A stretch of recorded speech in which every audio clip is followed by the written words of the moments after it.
Assalamualaikum warahmatullahi wabarakatuh. Halo siswa-siswi kelas 9, kita jumpa lagi dalam pembelajaran PPKN. Semoga kalian tetap semangat dalam belajar dan dalam keadaan sehat walafiat. Materi yang kita bahas kali ini adalah Kedaulatan Negara Kesatuan Republik Indonesia. Untuk mengawali pembelajaran kita, mari kita mulai dengan berdoa. Sebelum kita bahas materi, coba kalian perhatikan gambar berikut ini. Setelah memperhatikan gambar tadi, tentu kalian masih bingung, bukan? Apa itu kedaulatan? Kedaulatan berasal dari bahasa Arab, yaitu dari kata daulah, yang artinya kekuasaan tertinggi. Kedaulatan bisa diartikan sebagai kekuasaan yang tertinggi untuk membuat undang-undang dan melaksanakannya dengan semua cara yang tersedia. Menurut Jean Bodin, seorang ahli tata negara dari Prancis, mengatakan bahwa kedaulatan adalah kekuasaan tertinggi untuk menentukan hukum dalam suatu negara. Kedaulatan memiliki 4 sifat pokok, yaitu asli, permanen, tunggal, dan tidak terbatas. Asli artinya kekuasaan tidak berasal dari kekuasaan lain yang lebih tinggi. Sedangkan permanen, kekuasaan itu tetap ada sepanjang negaranya tetap berdiri. Tunggal artinya kekuasaan itu merupakan satu-satunya dalam negara dan tidak dibagikan kepada badan-badan lain.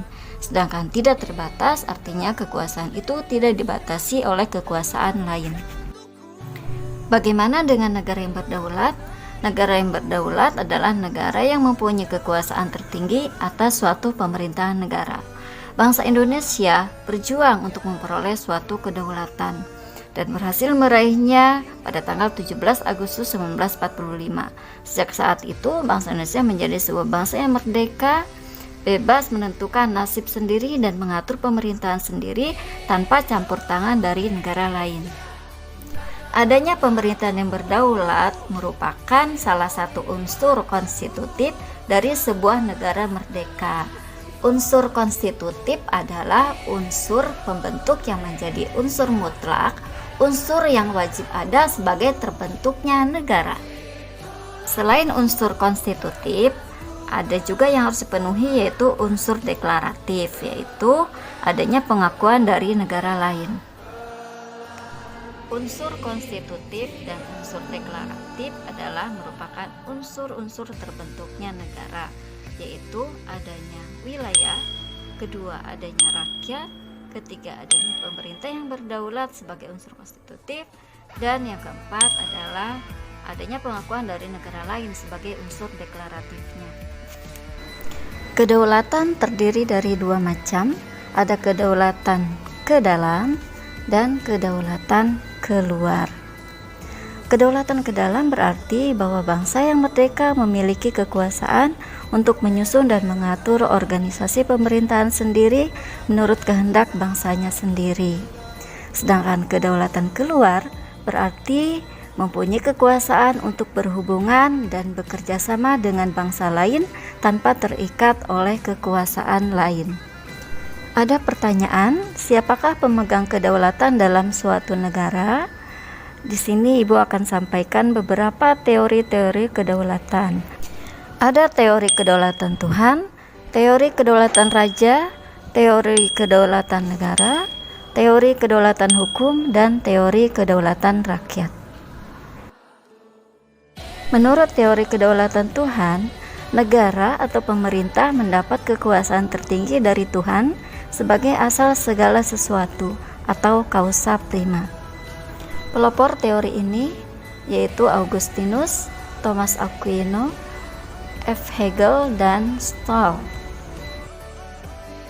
Menurut teori kedaulatan raja, kedaulatan terletak di tangan raja sebagai penjelmaan kehendak Tuhan.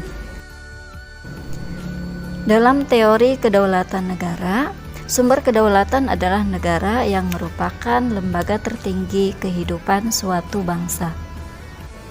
Berdasarkan pemikiran teori kedaulatan hukum, kekuasaan pemerintah berasal dari hukum yang berlaku. Hukum merupakan kekuasaan tertinggi dalam suatu negara. Yang terakhir adalah teori kedaulatan rakyat. Menurut teori ini, pemegang kekuasaan tertinggi adalah rakyat. rakyat memberikan sebagian hak-haknya kepada penguasa untuk kepentingan bersama. Teori kedaulatan rakyat dipelopori oleh J.J. Rousseau, Johannes Althusius, John Locke, dan Montesquieu. Menurut John Locke, terbentuknya sebuah negara melalui dua cara.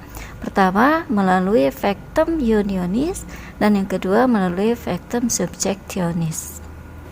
Menurut Montesquieu, yang terkenal dengan teori trias politica, berpendapat bahwa kekuasaan dalam negara tidak terpusat pada seseorang, melainkan dibagi atas 3 kekuasaan, yaitu kekuasaan legislatif, kekuasaan eksekutif, dan kekuasaan yudikatif. Kekuasaan legislatif yaitu kekuasaan untuk membuat peraturan perundang-undangan. Kekuasaan eksekutif yaitu kekuasaan untuk melaksanakan perundang-undangan yang berlaku. Sedangkan kekuasaan yudikatif yaitu kekuasaan untuk menegakkan peraturan perundang-undangan apabila terjadi suatu pelanggaran. Demikian pembelajaran kita hari ini. Ibu berharap kalian dapat memahami mengenai hakikat dan teori-teori kedaulatan. Sampai jumpa pada video pembelajaran berikutnya. Ibu ucapkan terima kasih. Wassalamualaikum warahmatullahi wabarakatuh.